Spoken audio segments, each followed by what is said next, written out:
So, Mr. Secretary, you've talked a lot about winning, and we all like winning. But I think the American people deserve a definition of what it means to win in Iran. I would take issue with your characterization that we started this war. Iran started this war 47 years ago, and they've killed thousands of Americans, including our brothers on the battlefield in Iraq. Iran has been targeting us for a long time. Mr. Secretary, find some time to get together in the coming weeks to discuss the situation there. Absolutely, yes. Thank you, Madam Secretary. Yes. Let me turn to the Iran war. We recently lost 3 American heroes. That brings the death toll for American soldiers to 18. 1 is still missing. Hundreds have been injured. That's on top of the civilian death toll throughout the region that now stands at several thousand, including the over 150 people killed in the bombing of an elementary school in Minab in Iran. Meanwhile, the Strait of Hormuz is closed. Gas prices today in the United States again spiked above $4 a gallon. And that will also continue to push up costs for groceries and other things that families buy. Secretary Hegseth, you said in your opening statement the best way to ensure peace is to prepare for war, and I agree with you about deterrence. I would also submit that the best way to ensure peace is not to start wars, because wars are a lot easier to start than they are to end.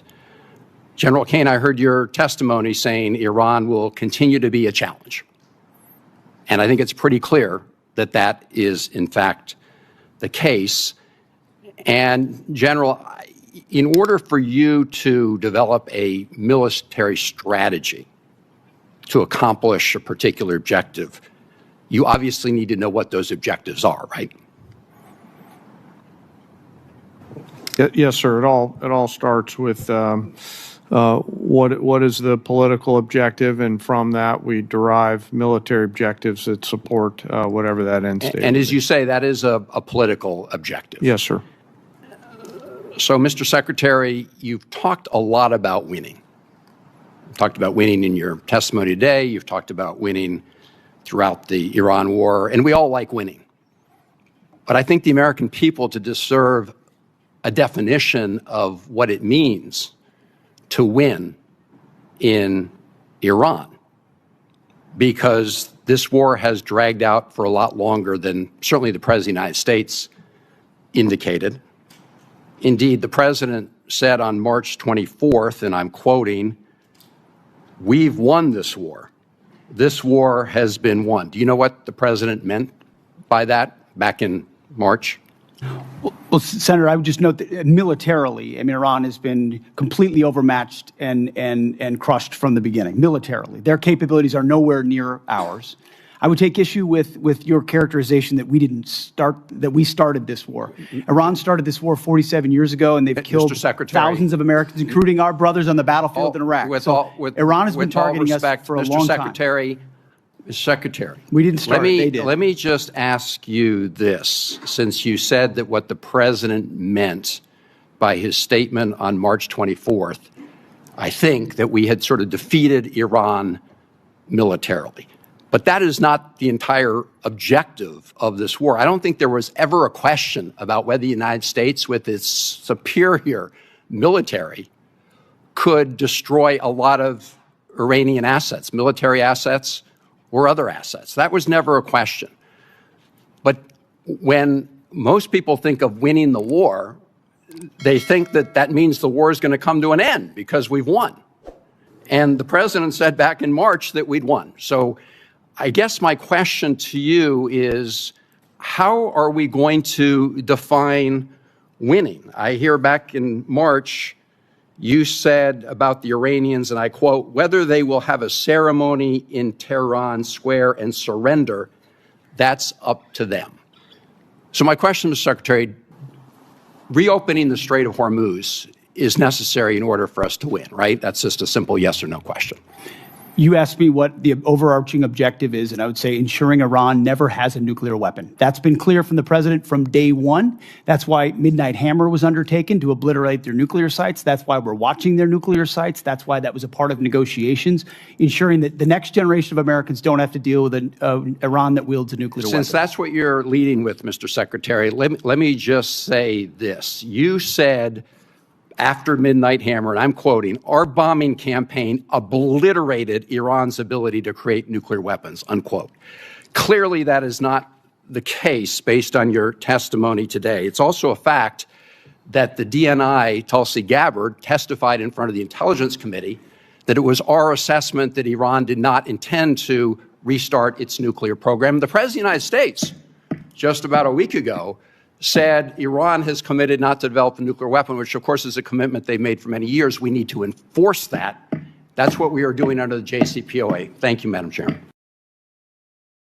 Senator Coons. Thank you, Chairman Collins, Ranking Member Murray. Thank you, Secretary Hegseth, Secretary Rollins, General Kane, for your service. I want to start with the things I know we agree on. We agree that we should honor our fallen, that we should stop and remember them and console and comfort their families, that we should be mindful of the hundreds of Americans who've been wounded and injured in this war in Iran. General Kane, your observations about how our adversaries are aligning more and more closely. Technology is accelerating, and cheap and lethal and easily accessible drones pose greater and greater risks to our troops, our homeland, and our security. And Secretary Hegseth, that we need to protect our troops wherever our president directs them, that we need to protect our partners and allies, and that the dangerous radical Iranian regime should never possess a nuclear weapon. I think we agree on all of these core basic points. Where I think we may disagree is on this supplemental and on the strategic choices made to achieve some of these core goals. We're 143 days into a war with Iran, a war of choice that we started with Israel, but did not include, consult, or incorporate our core allies, our NATO allies, our regional allies, the American people, and Congress.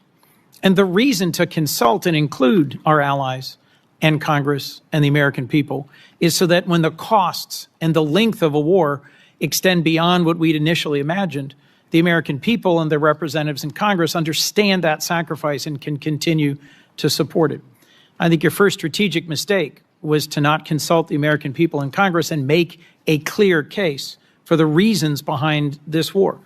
There have been many, lots offered, and I think our military has executed on the core missions: attack ballistic missile sites, sink the Blue Water Navy, attack their proxies, constrain their capacity. But I frankly think it was entirely foreseeable that Iran would close the Strait of Hormuz, would use cheap, lethal, widely available Shahed drones that they've led the world in manufacturing to attack our bases, our troops, our partners and allies, and impose real costs. Higher costs in fertilizer, in fuel, higher costs for the world, and tragically, increasingly higher human costs for us and for our troops. So, two questions, two general lines of questioning, if I could. Mr. Secretary, your question says, without these supplemental funds, we will face critical shortfalls that threaten our ability to pay our service members and sustain global operations without disruption. You've been asked repeatedly, there's $75 billion appropriated but unobligated. Can we really not avoid critical short-term shortfalls? What does that mean about the budget management within the department in terms of unexpected and unbudgeted wars? First, Operation Southern Spear, and then Operation Epic Fury. I would just note, I was sort of updated, 95% of that One Big Beautiful Bill funding will be allocated by the end of September in accordance with congressional intent. So these are things we said we would spend, and we told you we would spend them on, and we plan to spend them on those things by the end of September. So this is a new request based on new realities of a world we face, stepping up to meet that moment. And forgive me, Mr. Secretary, but that's news to me, that $75 billion will be out the door, allocated and spent by September. And I was simply questioning how we have ships running out of fuel in the open seas and planes being grounded and I didn't trainings say being- ships were running out of fuel in open seas or planes were grounded. I'm saying we But the have to make operations and trade-offs. maintenance accounts are running Everything out our of money. troops need on the battlefield, they're getting in spades and beyond. It's ultimately looking into the future. Can we invest above and beyond that, the types of munitions fast enough as we upgrade and modernize our force? That's what's at issue here in this $1.5 trillion, this supplemental and any other additional funding that comes. Two quite different things, a $1.5 trillion base budget request and a now $76 billion supplemental.